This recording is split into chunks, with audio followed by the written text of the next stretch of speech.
ordered me to clean her urine. I declined. She slapped me. It took me forever to figure out my lighting, so if there's a reason to stay and watch this video, it'd be that. Welcome to another installment of reading Bridezilla stories. These people are insane, but they're really entertaining, so let's read some. What are your My Friend is a Bridezilla horror stories? So glad I've never had to deal with that. My Bridezilla friend told me I wasn't allowed to take pain medication for my lupus at her wedding.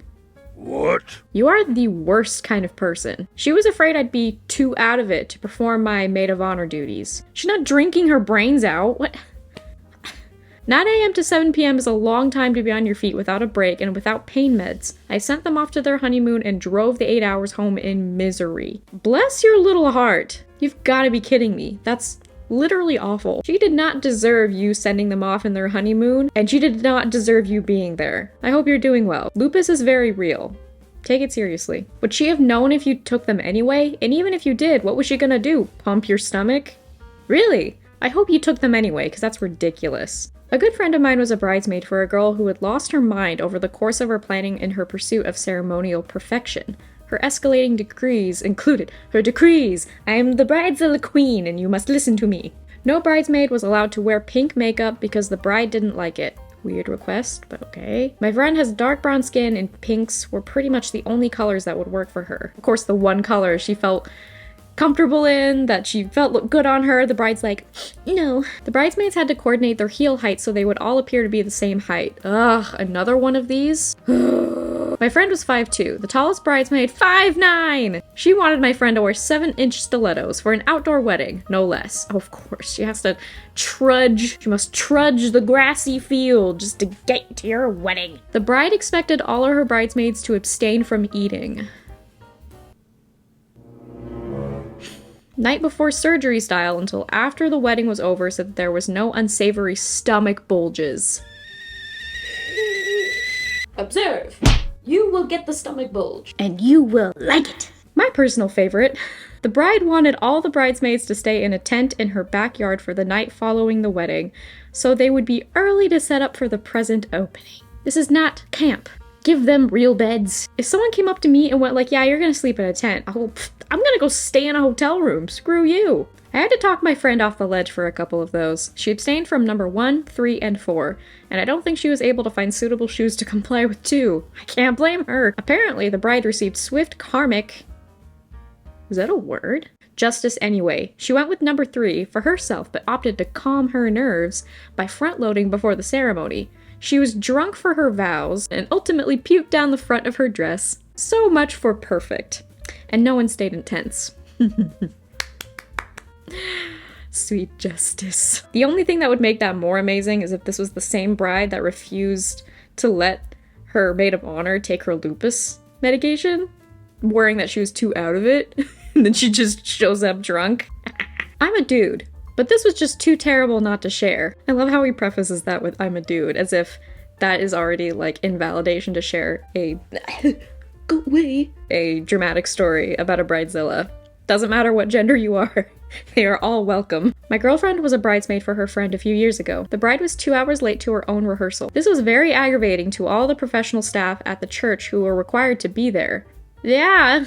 It was equally aggravating to the restaurant staff who were expecting a large party at 7:30 that didn't show up until 9:30 at a place that closed at 10. Oh, it's a twofer. 2 for 1. Inconsiderate at a restaurant and a bridezilla. Great.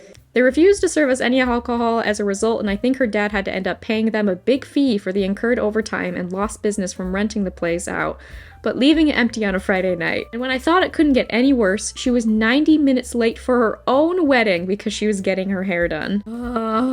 All of the wedding party, priests, etc. standing there right on time. A full church, everyone waiting.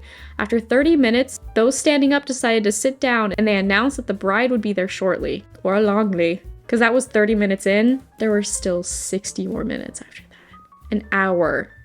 An hour and a half. Bro. Children crying, people fretting, at least 20 people got up and left.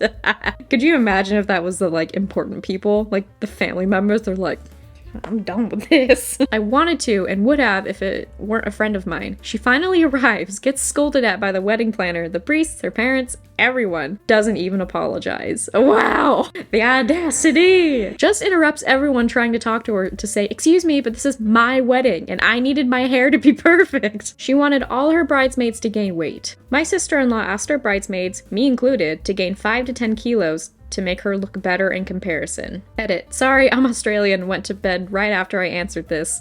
Didn't expect so many people to be interested in my answer. Oh, we are very interested. My sister-in-law is crazy. None of us did it, especially as she outweighed the heaviest of us by 20 kilos anyway, so I doubt it would have made her look any different.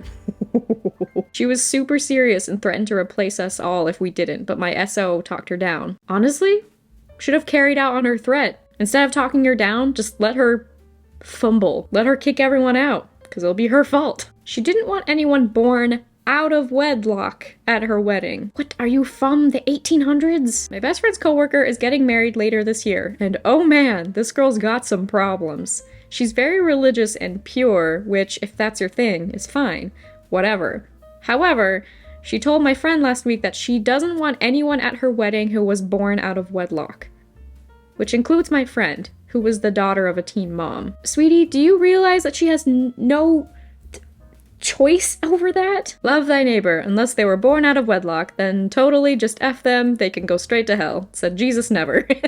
That ain't how Jesus works. I'm not even in my friend's wedding. Her bridal party is her sister and her stepsister, but she has forbidden me from wearing red because I look too good in it.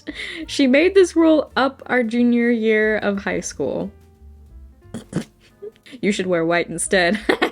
That's the only time wearing white at a wedding is acceptable. Ever since junior year of high school, that is some deep, deep jealousy. She ordered her friend to clean her up during a trip to the bathroom. What do you mean clean her up? Like wipe for her? Ew. She slapped me in the mouth in the restroom during the reception. She has this massive billowing explosion of organza as a skirt. It was beautiful, but utterly impractically designed. It took at least 3 of us to hold up her skirt so she could pee. She had been drinking on an empty stomach. Oh, great. And on the second trip to the restroom with all of us holding this dress up while she hovered drunkenly over a toilet, she couldn't see. She ordered me to wipe her. Ordered me to clean her urine. I declined. She slapped me. The skirt was dropped by all parties while I shouted obscenities at her. She screamed that if I didn't do this for her, this friendship was over. Over. She tried to apologize years later, but seemed surprised when I was not interested in rekindling our friendship. Obligatory edit. We were friends in college, by no means best friends. Wiping up a drunk best friend is an honor and a duty. Yeah, that's a very good point. Like, if it's your best friend, you probably would, but like, considering the fact that they were not even close, like, no. She wanted her bridesmaid to pay thousands of dollars for a dress. I'm sorry, her bridesmaid? And not her? My college roommate asked me to be a bridesmaid in her wedding. I agreed. Then the bridesmaid dress she picked out for me was $2,400. Absolutely not. Unless y'all are rich already, absolutely not. I couldn't afford it and gently told her so. I found a pattern for a similar dress and fabric that was the same color and type, so I asked her if it was okay if I made the similar dress, or perhaps we could go dress shopping together to find something in my budget. That'd be so cool to make your own. That is way more cost efficient, and like, she could make it how she likes so she can continue to wear it. It's perfect. But of course, without reading the rest of this, I'm sure the bride is not going to be okay with this. All the bridesmaids were going to be wearing the same color, but she'd picked out different styles of dresses for each of us, so it wasn't as if I would stick out like a sore thumb. She cussed me out, told me I was ruining her wedding, that her vision required me to wear that dress, and can't I just get a credit card to charge the dress on? No, because daddy doesn't pay for everything like he does for you. When I told her no, she cut all contact with me, claiming that if I was a true friend, I would make the finances work. And if she was a true friend, she would be more accepting. She's never spoken to me again. She's been like a sister to me up until that point. One of the dresses she picked out for another bridesmaid was $300, by the way. I was pissed when I found that out. What is with your dramatic price points? What is this? It's like a very twisted game of Wheel of Fortune. She tried to manipulate her bridal party into taking an expensive trip.